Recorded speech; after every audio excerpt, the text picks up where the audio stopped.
প্রিয় দর্শক, নতুন একটা ভিডিওতে আপনাদের সবাইকে আমন্ত্রণ, শুভেচ্ছা গ্রহণ করুন। আশা করছি ভালো আছেন। আমেরিকা ইসরায়েল ইরানের উপর যুদ্ধ চাপিয়ে দিয়েছে, এটা আমরা বিশ্ববাসী জানে। ইরান আত্মরক্ষা করার চেষ্টা করছে এবং সেই সাথে আমেরিকা এবং ইসরায়েলের স্বার্থ সংশ্লিষ্ট যেসব দেশ আছে, যেমন মধ্যপ্রাচ্যের দেশগুলো, সেখানে তারা আক্রমণ করছে। কারণ আমেরিকাতে তার পক্ষে আক্রমণ করা সম্ভব নয়, ইসরায়েলে কিছু করছে। এখন সৌদি আরব, দুবাই, কাতার, এসব যেগুলো দেশ আছে, এরা কিন্তু এক ধরনের হুমকি দিয়েছে। এখন এরা সম্মিলিতভাবে একটা সিদ্ধান্ত নিতে যাচ্ছে। সৌদি পররাষ্ট্রমন্ত্রী বলেছেন যে এটি আর বরদাস্ত করা হবে না, কড়া হুঁশিয়ারি দিয়েছেন এবং এই হুমকিও দিয়েছেন ইরানকে যে আমরা মধ্যপ্রাচ্যের দেশগুলো সম্মিলিতভাবে ইরানে অ্যাটাক করব।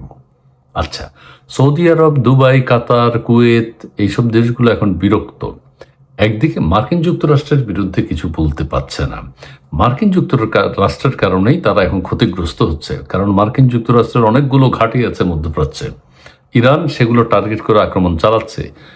ইরান আবার একটা কথা বলেছে যে মধ্যপ্রাচ্যে যে তারা আক্রমণ করছে, এটা মধ্যপ্রাচ্যের সাথে সংঘাত নয়, এটা হচ্ছে মার্কিন স্বার্থ যেহেতু ওখানে আছে, ঘাঁটি যেহেতু সেখানে আছে, তারা সেগুলো টার্গেট করে আক্রমণ করছে। কিন্তু এর পাশাপাশি ইরান আরেকটা জিনিসও করছে, যে সৌদি আরব, দুবাই, কাতারের যে স্থাপনা আছে, তেল শোধনাগার আছে, সেগুলো তো আক্রমণ করছে, এটা অস্বীকার করার কোনো উপায় নেই।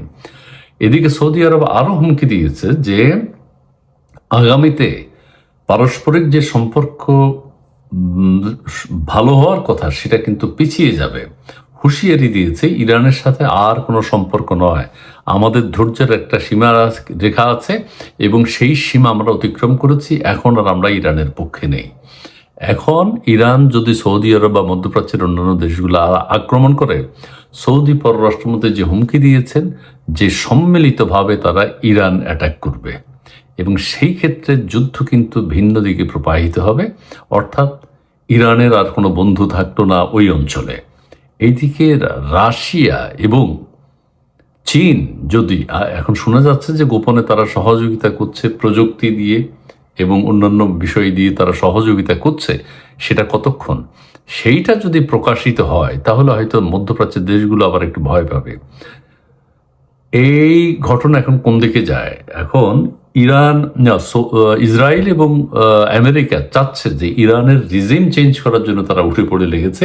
ইরান কিন্তু 18-19 দিন টিকে গেছে, এটা আমেরিকা এবং ইসরায়েল কিন্তু আশা করে নাই।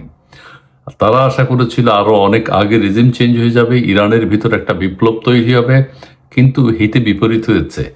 ইরানের শীর্ষ নেতাদেরকে ইসরায়েল মেরে ফেলেছে, আমেরিকা কিন্তু কম মেরেছে।